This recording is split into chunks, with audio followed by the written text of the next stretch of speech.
This is an Optiplex 9020 MT. We're going to see if it can play the new Bethesda hit Starfield, using slightly less horsepower than the minimum recommended requirements. So as you can see, this game requires a processor of either an AMD Ryzen 5 2600X or an Intel Core i7-6800K, and a graphics card of either a Radeon RX 5700 or a GeForce 1070 Ti. Taking a look at the inside of this Optiplex, starting with the GPU, we have a GTX 1650. Moving on up to the CPU, we have an Intel i7-4790. We have a 500 gigabyte hard drive that won't be used for this test here. And we have a 240 gig SSD, which we'll store the game on. We have 20 gigs of RAM, two 2 gig sticks and two 8 gig sticks. And we also have the stock power supply that came with the Optiplex, the 290 watt. We're going to see if this thing can play some Starfield. What do you guys think?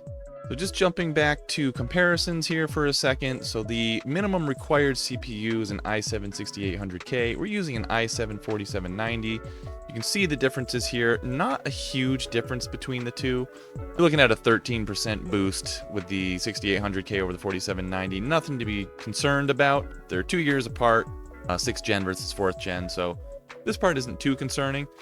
But if we start looking at the GPUs, that's where things are a little bit more drastic. Looking at the 1070 Ti, which is recommended, versus the 1650 that we have in this Optiplex, you can see that the 1070 Ti has 119% more performance than this GTX 1650. So I'm a little nervous about how this is going to perform, but let's jump right into the benchmarks here and let's play some Starfield. All right, here we go. Let's see what we've got. All right, 41 frames, 41 frames. All right, before we get crazy, let's go to settings, display, borderless full, got the monitor, we are in 1080, everything's low, they knew what we were doing, we got FSR on. What if we turn it off? What does that do? We turn it off. A little longer. Grab some samples. It looks terrible. We're getting 30, we're getting 29, we're getting 30. This is what it's locked at on consoles, right? 30 frames. We're playing a console version. We're playing the Xbox Series S version of the game right now on this Optiplex. Yeah. We're getting some dips down to 15, which is not good. Not good. But this is with FSR off. Let's go back. Let's turn FSR on because you're obviously going to need to play the game with FSR. FSR is pretty good. All right, we're still at 30 frames, even with FSR on. Doesn't seem to be helping that much. Display. Got the monitor. What if we go ultra? What is this gonna do to us? About the same, honestly. Alright, ultra's a little noisy. Let's go back to, let's try high, see if that's any better. Grab a cutter and mine what you can. They all look kind of the same. I'll shout out when I need you. I probably just need to turn FSR off. I'll just turn sharpening way up. I don't like the sharper image. I need to get out of a cave. Cave doesn't look great. Maybe that's it, film grain intensity. I don't love the film grain effect. I like that better. I don't like the film grain. That's what it was. Alright, so FSR on. Doesn't matter what I do for the display. It seems to be the same FPS no matter what. Even if I go low here. Well, that's better. Now we're getting 50. It's kind of strange I wasn't doing that before. There we go. Now we're getting some FPS. I'm busy, father. Alright, so I am using, just so we check again, we're on low settings, we got FSR on, no sharpening, grain intensity 0.6. Now what if we change the sharpening a little here? 50% sharpening. Get back up here. I mean, it's pretty playable at 1080. Ella, get the readings. Let's get to mining. Oh, there's a dip. That was a big time dip right there. That would be a VRAM issue. 4 gigs. You're gonna have a little trouble rendering in new areas. 4 gigs of VRAM. I will cut you down, pirate. I will cut you with my cutter. Yeah, I might be a simple miner, but I can cut you with my cutter. Right, you pirate. I'm talking to you. I shall cut it you downeth with my cuttereth.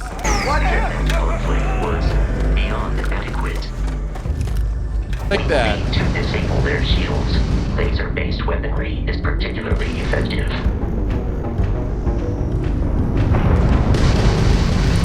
Centered on the HUD, we can log in to fire shields are down, Captain. Ballistic weaponry excels at damaging the Fire hull missile. once shields are offline.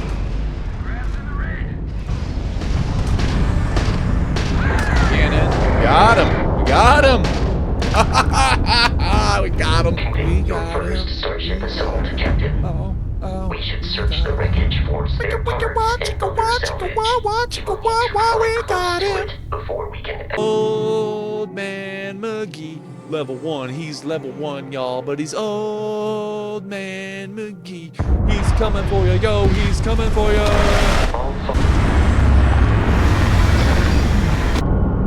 Let's exit the ship.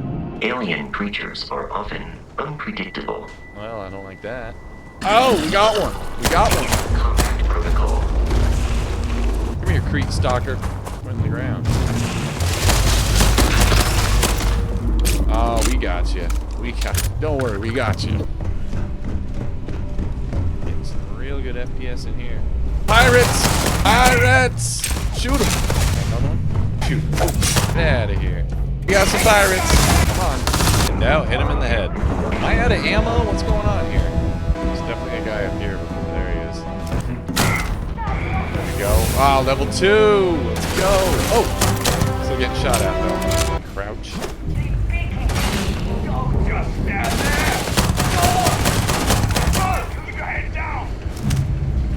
I do not feel pain. Attack. Oh, this'll be fun. Got my new gun. It will be fun.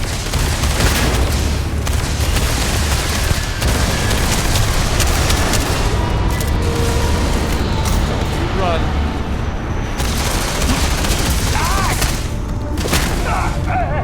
Yeah.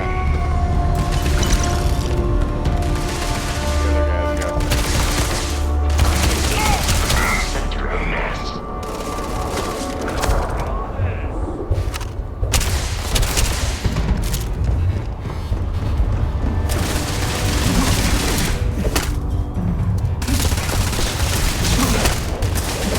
Sometimes you gotta do what you gotta do. To travel to constantly.